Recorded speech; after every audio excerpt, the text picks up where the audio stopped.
नमस्कार, हमारे digital platform पर आप सभी का स्वागत है। मैं हूं आपके साथ सुजाता और आज हम बात करने वाले हैं दुनिया पर मंडराते परमाणु युद्ध के खतरे की। यूक्रेन और रूस के बीच युद्ध छठे दिन तक पहुंच चुका है। यूक्रेन पर रूस का हमला लगातार जारी है और इस बीच खबरें ये आ रही है कि रूस के राष्ट्रपति व्लादिमीर पुतिन ने रूसी परमाणु निवारण फोर्स यानी न्यूक्लियर डेटरेंस फोर्स को अलर्ट रहने का आदेश दे दिया है। विश्व के इतिहास में पिछले कई दशकों में ऐसा नहीं हुआ जब किसी देश ने खुले तौर पर परमाणु हमले की धमकी दी हो, लेकिन यूक्रेन पर हमला करने वाले व्लादिमीर पुतिन ने ऐसा कर दिया है। यूक्रेन पर हमले से पहले ही अपने भाषण में व्लादिमीर पुतिन ने दुनिया के सभी देशों को धमकी दी थी कि अगर उन्होंने दखल देने का प्रयास किया तो फिर उनके पास हथियार हैं। पुतिन के इरादों से साफ है कि यूक्रेन में चल रहा युद्ध परमाणु जंग में तब्दील हो सकता है। आइए ये भी जानते हैं कि आखिर ये न्यूक्लियर डेटरेंस फोर्स है क्या। न्यूक्लियर डेटरेंस फोर्स यानी परमाणु हमलों और ऐसे हमलों से बचाने वाली टुकड़ी।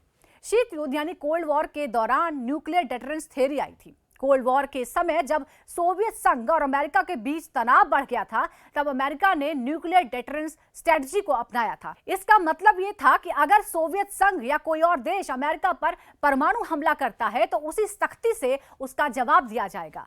अब ऐसी ही रणनीति पुतिन अपना रहे हैं।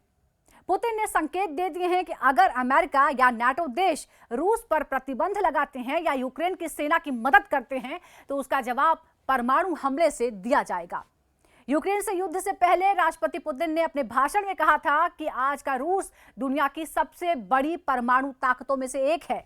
रूस के पास बड़े पैमाने पर हथियार है। ऐसे में किसी को भी ये संदेह नहीं रखना चाहिए कि वो दखल देंगे और उनकी हार नहीं होगी।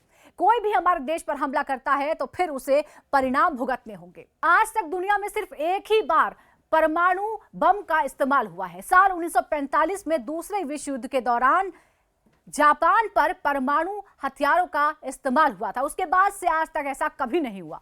उस दौरान अमेरिकी राष्ट्रपति हैरी ट्रूमन ने जापान में परमाणु हथियार गिराए थे। इसके कारण बड़ी संख्या में तबाही हुई थी। एक अनुमान के मुताबिक 2 लाख से ज्यादा लोग मारे गए थे। उन्होंने एक तरह से किसी भी पश्चिमी देश को इस मामले में दखल देने पर परमाणु हमला तक भुगतने की चेतावनी दे दी है। रूसी राष्ट्रपति व्लादिमीर पुतिन ने संकेत दिया कि अगर किसी भी देश ने उसे निशाना बनाने की कोशिश की तो अंजाम ऐसा होगा जो इतिहास में किसी ने देखा नहीं होगा।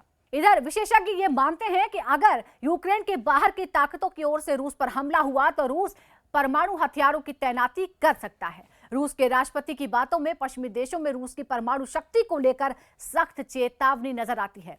उन्होंने जिस भाषण के जरिए यूक्रेन में युद्ध का ऐलान किया था उसमें उन्होंने कहा कि किसी को कोई संदेह नहीं होना चाहिए कि हमारे देश पर सीधा हमला किसी भी संभावित हमलावर के लिए विनाश और भयानक परिणाम का कारण बनेगा। यानी साफ है कि रूस और यूक्रेन के बीच जारी युद्ध में परमाणु हमले का भी संकट गहराता जा रहा है।